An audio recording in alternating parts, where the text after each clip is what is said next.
大家好，欢迎来到神性空间。你是否曾经有过这样的感觉？房间刚整理完，整齐清爽，东西摆放的井井有条，但只要过了几天，不用你特别去弄乱，它就会自然而然变得杂乱无章，衣服堆起来，灰尘积在角落，桌上又出现了各种你不知何时放上的小东西。这种从秩序走向混乱的过程，其实就是一个日常生活里最直观的物理定律——熵增。在物理学中，熵是一个非常核心却又神秘的概念，它最早来自于热力学的研究。人们发现，无论是蒸汽机的效率、能量的流动，还是分子运动的状态，背后都有一条不可违背的规律：熵只会增加，不会减少。这就是所谓的热力学第二定律。那么，熵到底是什么？你可以把它理解为系统的混乱程度，或者能量无法再被有效利用的程度。想象一下，桌上一杯热咖啡放在冷空气里，刚开始，咖啡和空气的温差很大，热能可以传递出来，但随着时间推进，咖啡会慢慢冷却，直到和周围空气的温度完全一致。到这个时候，虽然能量总量没有消失，但它已经均匀分布，再也无法驱动任何有序的变化。这就是熵增的真实意涵。能量逐渐走向无差别化、无序化。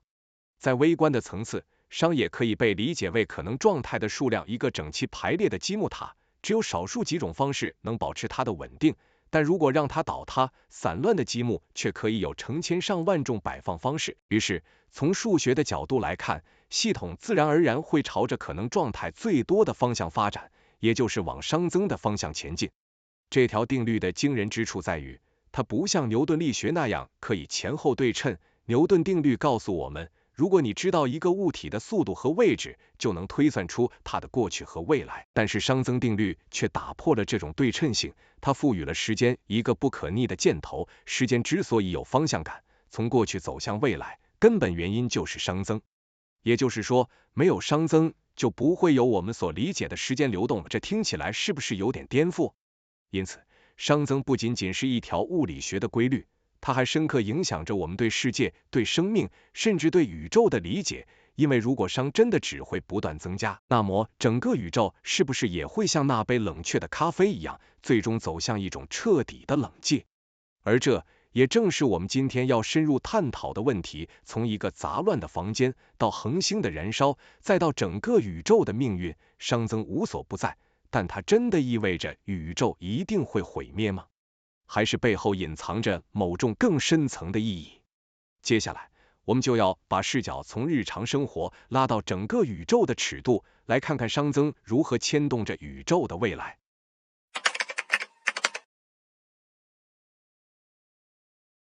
如果说熵增让我们的房间变乱，咖啡变冷，那么把视角放大，整个宇宙是否也遵循着同样的规律？答案是肯定的，宇宙本身就是一个巨大的能量系统，而热力学第二定律同样作用于其中。想象宇宙刚诞生的时刻，大爆炸，那是一个极端低熵的状态，所有的能量、物质都集中在一个极其高密度、高温度的点中，秩序高度一致。随着时间推进，宇宙开始膨胀，能量逐渐释放，结构逐渐形成，最早的氢与氦，进而诞生了恒星。恒星燃烧后爆炸，又产生更重的元素，构成行星。生命与我们自身，从宏观的角度来看，这是一场秩序从单一走向多样的壮丽进程，但在能量分布的本质上，却是一种熵的增加。每一颗恒星的燃烧都在消耗能量差，每一次星系的形成都是物质在追求更高混乱度的过程，甚至连黑洞这样看似高度秩序的存在，也遵循熵的规律。物理学家史蒂芬·霍金就曾指出，黑洞并非纯粹的秩序体，它们也有熵，甚至是整个宇宙中熵值最高的天体之一。这意味着，即便是最神秘的黑洞，仍然无法违抗熵增的定律。但这样的趋势是否就代表宇宙一定会走向终结？这里就不得不提到爱因斯坦的一个观点。在20世纪初期，爱因斯坦曾经提出闭合宇宙论。他认为，宇宙并不会永远膨胀下去，而是像一个巨大的回圈。当宇宙膨胀到某个临界点时，重力的作用可能会使宇宙停止膨胀，转而开始收缩，最终回到一个极高密度的状态。这样的循环或许会不断重演，像是宇宙在呼吸。那么，这样的闭合宇宙模型是否能改变熵增的趋势呢？可惜的是，答案依旧令人沮丧。即使宇宙真的有一天收缩回去，熵仍然会随着时间积累，就好比你把一杯冷掉的咖啡重新加热，它看似恢复了有用能量，但整个过程却是借由外界输入能量，总体的熵并没有减少。换言之，即使宇宙收缩，它也不会恢复到大爆炸时那种低熵的纯净状态，而是夹带着更庞大的混乱度。这就引出了现代宇宙学中最常被讨论的一个终极命题：宇宙的命运会是什么？一种被广泛接受的假说是热寂，随着时间无限延伸，恒星燃烧殆尽，黑洞蒸发，所有能量均匀分布，再也没有任何地方存在温差、能差，也就再也没有任何动力驱使新的结构或运动，整个宇宙将陷入一片死寂的状态，这就是所谓的热寂或大冻结。然而，这并非唯一的结局，部分学者提出大撕裂 Big Rip 的假说，认为暗能量的推动力会不断加强，直到连原子之间的结构都被撕裂。也有人坚持大坍缩 Big Crunch 的可能性，认为宇宙会如同爱因斯坦所想般回到高密度状态。不同的理论背后都在试图回答同一个问题：熵增是否真的决定了宇宙的终局？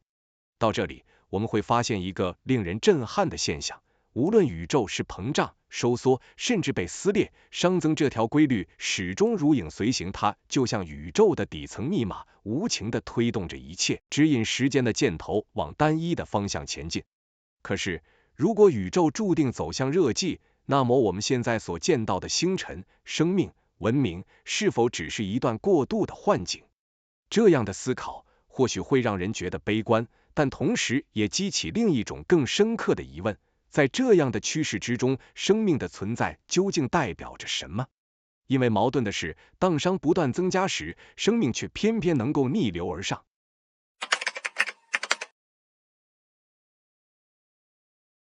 当我们谈到熵增推动宇宙走向未来时，一个最常被提出的结局就是热寂。那么，热寂究竟是什么？它会如何影响宇宙，甚至影响到我们对存在的理解？在物理学的语言里，热寂 heat death 指的是宇宙在经过无穷长的时间之后，能量会趋于完美的均匀分布，当没有任何地方存在能量差，所有物质都达到热平衡时，整个宇宙就再也没有任何驱动变化的可能。简单来说，所有的恒星都会燃烧殆尽，黑洞最终也会因为霍金辐射而蒸发消失，粒子之间不再有能量可以交换，那将是一个永恒、静止、无声的宇宙。这样的宇宙并不是爆炸式的毁灭，而是一种冷却致死的状态。你可以想象一间房子里的壁炉逐渐熄灭，火光消失后，整个空间只剩下冰冷与黑暗。热寂就是这样的命运，只不过这间房子是整个宇宙，而时间尺度长到我们无法想象。然而，热寂并非唯一的假说，随着现代观测的进展，科学家提出了几种不同的宇宙结局。第一种是大冻结 Big Freeze，它和热寂非常相似，都是因为宇宙不断膨胀，能量密度越来越稀薄，直到一切都陷入冰冷。但大冻结更强调的是永恒膨胀带来的冷却过程，而热寂则是强调能量差归零的热力学视角。两者最终结果相同，生命与结构都无法继续存在。第二种是大撕裂 Big Rip， 这一假说源自于对暗能量的观测。如果暗能量的推动力随着时间不断增强，那么宇宙膨胀的速度会越来越快，快到最后连星系、恒星、行星，甚至原子与基本粒子都会被拉扯分解。这种结局不是缓慢的冷却，而是剧烈的撕裂，像是一场宇宙自我毁灭的爆发。第三种是大坍缩 Big Crunch， 这与爱因斯坦的闭合宇宙论有关。如果宇宙中的物质与能量密度足够大，重力将最终战胜膨胀的动能，使宇宙停止膨胀并开始收缩，最终所有星系与物质将回到一个极端密集的状态，甚至可能形成另一场大爆炸。换句话说，宇宙或许不是一次性的历程，而是无尽的循环。那么，这些不同的命运与熵增有什么关联呢？在热寂与大冻结的情境中，熵增扮演的是核心角色。随着宇宙不断膨胀，能量差逐渐消失，熵持续增加，最终达到最大值。这是一个符合热力学第二定律的必然推演。在大撕裂中，虽然结局看似与熵无关，而是由暗能量主导，但本质上也可以理解为熵的一种极端形式，因为结构被撕裂，能量彻底分散，最终宇宙进入一种无法再驱动秩序的状态。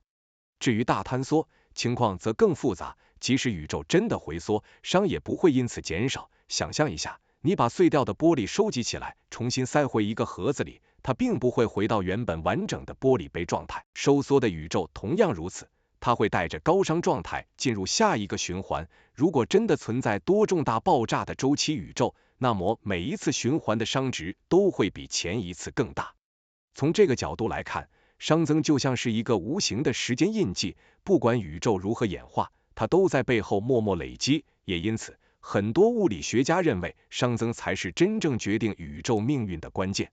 但这里有一个吊诡的地方，当我们把焦点放在整个宇宙时，熵增似乎在描绘一个悲观的未来，一切秩序终将瓦解。然而，当我们低头看看身边的生命、文明，却会发现一个相反的现象：生命并不是走向混乱，而是从混乱中创造了秩序。人类文明并不是被动的等待毁灭，而是积极的建构结构、文化与科技。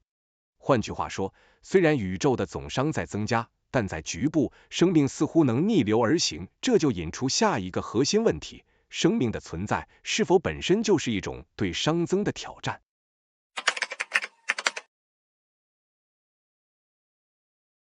当我们把目光拉回到生命与人类文明时，就会发现一个耐人寻味的现象：在一个熵不断增加、整体趋向混乱的宇宙里，生命却偏偏能创造出秩序。这看似矛盾，却恰恰揭示了生命的奥秘。科学家薛定谔曾在著作《生命是什么》中提出一个关键概念：生命依赖负熵来生存。所谓负熵，就是生命透过吸收外部能量来降低自身的熵值，维持内部的有序结构。换句话说，虽然宇宙整体熵在增加，但生命透过能量的借用与转换，在局部创造了一片秩序的绿洲。举个例子，一株小草在阳光下进行光合作用，它吸收太阳的能量，把二氧化碳和水转化为有机物，进而形成根茎叶的有序结构。虽然在这个过程中，外界的熵仍然增加，例如释放热能，但小草自身却因为获得能量而维持低熵状态，这就是生命逆流而上的方式。人类文明的发展更是如此，从石器时代到资讯时代，人类不断透过科技与文化的演进，把混乱的自然资源转化为有序的系统。城市、道路、电网、网络，每一项进步本质上都是在输入能量，抵抗局部的熵增。例如，建筑需要大量的能源投入，网际网络需要庞大的伺服器与电力支撑。这些努力让我们的文明暂时维持了某种秩序与稳定。然而，这种反熵并不是违反热力学第二定律，而是建立在它之上，生命和文明能维持有序。正是因为我们不断从外界吸收能量，并把熵输出到环境中，这就像在海浪中筑起一道堤防，你需要不断投入材料与人力，否则堤防终将崩塌。从哲学与灵性的角度来看，这里隐含着一个深刻的启示：宇宙或许在整体上走向混乱，但生命本身就是一种反熵的奇迹，它在有限的时间与空间中创造秩序，并借此经验存在的价值。如果我们把宇宙视为一场宏大的舞台剧，那么熵增就是背景的主旋律，而生命则是其中不断涌现的反旋律。这个反旋律或许正是宇宙赋予我们的使命，在无序之中创造秩序，在有限之中体验无限。这也能与灵性哲学产生共鸣。很多灵性教导指出，人类的意识并不只是物质现象的副产品，而是宇宙自身在追求平衡、追求和谐的一部分。当我们创造、爱、连结、进化时，实际上就是在参与宇宙的反熵行动。我们把原本分散的能量，透过思想、情感与行动，凝聚成更高层次的秩序。因此，虽然物理学告诉我们熵增不可逆，但灵性却提醒我们，生命的价值不在于最终的结局，而在于我们如何在过程中创造意义。熵增或许注定了宇宙的冷寂，但正因如此，每一次我们逆流而上的努力都更加显得珍贵。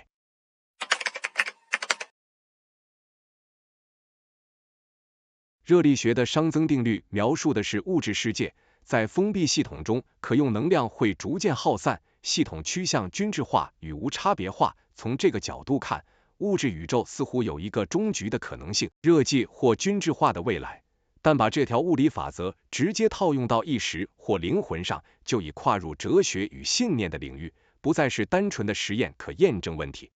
在科学层面，生命并没有违反热力学，生物是开放系统，透过吸收外界能量，例如太阳光或食物，在局部维持低熵结构，同时把熵输出到环境中，这就是所谓的负熵或反熵过程。生命不是创造无中生有的秩序，而是透过能量流动维持局部秩序。换句话说，反熵是可能的，但它依赖于能量的持续供给，且会以更大的总体熵为代价。进入灵性哲学的视角，我们可以用几种不同的框架来思考。物理主义认为一切意识都源于物质过程，最终会受物质熵增所限。灵性即二元论主张意识或灵魂有非物质层面，不一定受相同法则限制。泛心论或整体论是意识为宇宙的基本属性，以不同层级表现，可能在某种意义上拥有不同的熵动态。这些观点目前都无法以一个实验性的、普遍接受的方法完全证明或驳斥，因此更像是不同的思考路径，帮助我们去寻找存在的意义。回到反熵的意识创造，无论哪一个哲学立场，我们都能观察到一个实际现象：人类及其他生命透过创造、学习、爱、文化与技术，在局部建立高度有序的系统。艺术、科学、教育、医疗，这些都是将分散资源凝聚为有意义结构的过程。虽然每个秩序工程都需要能量投入，并会在更大尺度上产生熵，但它们同时也创造了价值、连结与经验。因此，熵增给我们的启示并非纯粹悲观，物质宇宙可能有终局，但在这条不可逆的大背景中，生命与意识仍然可以成为短暂而强烈的反熵火花。从灵性角度看，这或许是宇宙自我表现与觉醒的一部分，在流动的无序中出现了能反思、爱与创造的存在。最后，在一个总体朝向熵增的宇宙里，你愿意用什么方式把自己的存在变成那道短暂但灿烂的反熵光？欢迎在下方留言告诉我。感谢您收看今天的影片，喜欢的话请订阅、按赞、开启小铃铛，您的支持是本频道创作的最大动力。我们下期再见。